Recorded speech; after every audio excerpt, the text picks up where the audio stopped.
Hi, I'm Donald Link. At my restaurants in New Orleans, we buy nearly all of our food from local farmers. Here at Rocking R Ranch, Bill Riles and I have developed a breed of hog that we think is one of the best tasting hogs. We're taking buying local to another level while having a farmer raise the exact breed of pig that we want. Thank God they're running that way. These are Hamp landrace crosses. And what we're going to do is cross them with the Berkshire. You'll have a half Berkshire, a quarter Hamp and a quarter landrace. We're going to get a 6-inch loin in these hogs with a lot of marbling in them. Obviously, it's a lot easier to pick up a phone and say, hey, I need 10 pounds of pork chops for tomorrow. Right. Yeah, right. But this doesn't work like that. We're committing to buying, whole animals and working that into our menus. So explain what a gilt is. A gilt has never had pigs. Once she has babies, then she's a sow. This is going to be the mamas to our pigs. There's no piglets yet. We have the two sets that That's we exactly need right. to make piglets. That's right. That's so now exactly we need to right. decide how many piglets we want. 3 months, 3 weeks, and 3 days, and we'll have little baby pigs on the ground. There's a whole lot to getting these pigs from where we're standing to the plate and trying to make the economics work.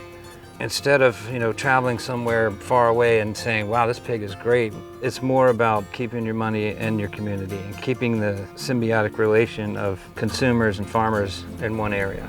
And it really helps us farmers too. So we'll have 2 boars. These Songons are just going to put a lot of marbling in the meat, and I think it's going to be a really good cross. Purebred Berkshires. We want to look at a pork loin and see white lines running all through it, like a good steak. Yeah. So this is the beginning of our process right here. The 2 lucky studs and the virgin pigs. Well, I was born and raised on this place. I'm really pleased with what my son has done, trying to offer fresh products and cut out all the middle people that have been eating our lunch for 100 years. A few years ago, my wife and I went to New Zealand and we got our first 2 boar goats. Within a couple of years, we had 2 or 3 national champions and decided that maybe we could do milk goats. Then my grandson got involved with, why don't we make cheese out of the milk? So we have 4 different breeds that we blend the milk together to create our cheeses, our fresh Chev and Fettas and our aged cheeses also. Each one of them give a little bit of the best of their deal to make a really good cheese. We have 1 milker for every 2 goats. And how many come through here? About 200 twice a day, every day. So no more milking by hand? No more milking by hand, no way. This is a cooling tank. Takes us on down to 36. This is the raw goat milk.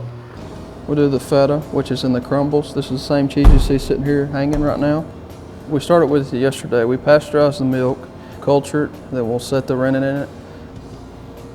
We put it in here, we hang in the bag 18 to 20 hours, and this is butter muslin cloth. It's letting the whey drain out of it, and the cheese is getting firmer and firmer on the bottom. It's still pretty soft now. Fresh Chev, we rolled it in Cajun seasoning.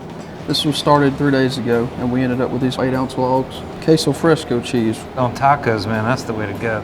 We just started doing the cow milk. Making butter yet? Not yet. One thing leads to another. You gotta start somewhere. This is the aging cave.